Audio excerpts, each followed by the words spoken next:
어두운 밤, 타오르는 숯불 앞에 선 베드로의 모습을 떠올려 봅니다. 오늘 우리는 요한복음 18장 12절에서 27절 말씀 묵상을 통해 예수님을 3번 부인했던 베드로의 뼈아픈 고백을 마주합니다.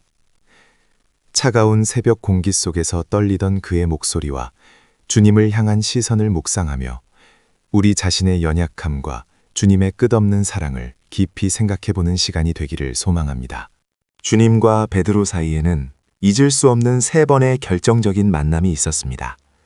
처음 제자로 부르셨던 바닷가, 뼈아픈 배신이 서인 어두운 밤, 그리고 다시 사랑으로 안아주신 회복의 해변까지.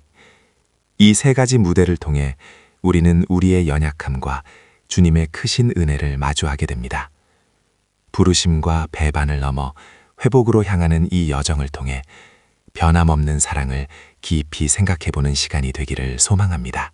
그 사랑의 첫 번째 무대는 갈릴리 호수입니다. 밤새 수고하며 그물을 던졌지만 아무것도 얻지 못한 시몬의 텅 빈 일상 속으로 낯선 목수의 모습을 한 주님이 조용히 찾아오십니다. 나의 노력이 헛된 공허함으로 남겨진 바로 그 순간, 우리를 먼저 찾아오시는 놀라운 은혜가 시작됩니다. 이 고요한 물가에서 우리 삶을 채우러 오시는 그분의 따뜻한 손길을 마주하시길 바랍니다. 베드로는 평생 쌓아온 자신의 경험과 지식을 과감히 내려놓았습니다. 나 자신이 아닌 오직 주님의 말씀에 의지하여 다시 그물을 내립니다. 내 생각을 비우고 그분께 모든 것을 온전히 맡길 때 참된 순종의 역사가 시작됩니다. 오늘 우리도 그분의 음성을 따라 인생의 그물을 깊은 곳으로 다시금 던져보길 소망합니다. 깊은 곳에 그물을 던질 때 우리는 단순히 물고기가 아닌 삶의 주관자를 마주하게 됩니다. 만물의 주인이신 하나님을 발견한 순간 베드로는 자신의 죄인됨을 철저히 깨닫고 그분 앞에 엎드렸습니다. 주여 나를 떠나소서라는 고백은 곧 온전한 항복이자 예수님을 생애의 주인으로 모시는 새로운 출발이었습니다. 이 위대한 만남이 당신의 삶에도 깊이 이어지길 소망합니다. 다락방에서 마주한 두 번째 순간은 사랑이 담긴 엄중한 경고였습니다. 주님은 베드로가 겪게 될 사탄의 시험과 그의 연약함을 이미 알고 계셨습니다. 하지만 비난 대신 그의 믿음이 꺾이지 않도록 끝까지 기도하며 곁을 지켜주셨습니다. 우리를 향한 이 따뜻하고 강인한 중보의 마음이 오늘 우리에게도 큰 위로가 됩니다. 베드로는 죽음조차 함께하겠다며 자신의 결단을 굳게 신뢰했습니다. 하지만 이는 은혜가 아닌 인간적인 의지에 의존한 위태로운 장담이었습니다. 감당할 수 없는 영적인 어둠이 다가오는 줄도 모른 채 그는 자신의 힘을 과신하는 착각에 빠져 있었습니다. 결국 무너질 수밖에 없는 인간의 결심을 보며 우리가 의지할 유일한 소망은 오직 주님의 은혜뿐임을 다시금 돌아보게 됩니다. 십자가의 고난 앞에서 장담하던 베드로의 결단은 한순간에 산산조각납니다.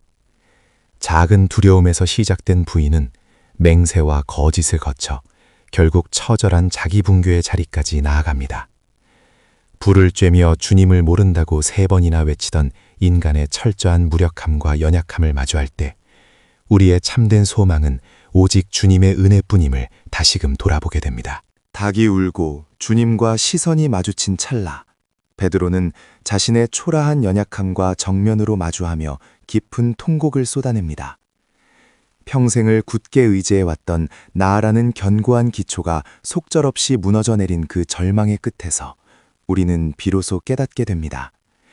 인간의 결단보다 깊은 소망은 오직 주님의 은혜뿐임을 다시금 돌아보게 됩니다. 때때로 겪는 실패는 우리를 무너뜨리려는 것이 아니라 오직 하나님만을 바라보게 하려는 영적 통로입니다. 나의 육심적 의지와 자기 신뢰가 깨어질 때 그 빈자리는 주님의 전적인 은혜와 철저한 의존으로 채워집니다. 인간의 호언장담 대신 하나님의 주권만이 우리를 다시 세우는 유일한 힘임을 기억하십시오. 이것이 실패를 통해 주님이 가르치시는 참된 소망의 길입니다. 3번째 무대, 부활의 아침이 밝아옵니다. 주님은 자신을 외면하며 숨어버린 제자를 끝까지 찾아내시는 변함없는 사랑을 보여주십니다. 실패의 쓴 잔을 마신 베드로를 향해 처음 만났던 그 갈릴리 호숫가로 다시 부르시는 주님의 음성에 귀를 기울여 보십시오. 그곳에서 부활의 주님은 절망을 딛고 일어설 새로운 소망과 뜨거운 회복의 역사를 시작하십니다. 거절의 아픔이 서린 숯불은 이제 따스한 회복의 모닥불로 바뀝니다. 주님은 베드로에게 책망 대신 3번의 사랑을 물으셨고 자신의 연약함을 깨달은 제자는 이제 교만을 버리고 주께서 아십니다 라고 고백합니다. 이 고요한 바닷가에서 상처 입은 영혼은 치유되고 다시 일어설 용기를 얻습니다. 주님은 우리의 실패마저 사랑으로 감싸며 새로운 사명의 길로 인도하십니다. 그 사랑 안에서 우리는 이제 진정한 주권의 이양을 경험합니다. 십자가의 참된 의미는 내가 내 인생의 주인이 아님을 인정하는 철저한 항복에 있습니다. 자아의 붕괴를 지나 내 뜻을 모두 내려놓을 때 비로소 그리스도께서 통치하시는 영적인 승리가 시작됩니다. 온전한 항복으로 얻는 이 역설적인 승리야말로 우리가 걸어가야 할 진정한 생명의 길입니다. 이 여정을 위해 우리는 스스로를 돌아봐야 합니다. 여전히 내 뜻대로 살며 입술로만 주님을 찾고 있지는 않습니까? 이제 나의 결심이 아닌 십자가의 은혜만을 의지하십시오. 나를 철저히 부인하고 삶의 주인 자리를 예수님께 온전히 내어드릴 때 어둠을 뚫고 쏟아지는 참된 생명의 빛을 향해 담대히 나아갈 수 있습니다. 고난 주간을 묵상하며 이제는 나의 뜻을 내려놓고 성령의 도우심을 간절히 구합시다.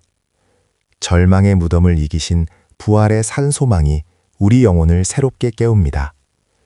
베드로를 회복시키신 십자가의 놀라운 은혜가 오늘 우리의 삶에도 충만하기를 간절히 소망합니다. 이 크신 사랑을 힘입어 우리는 참된 생명의 빛을 향해 담대히 나아갈 수 있습니다.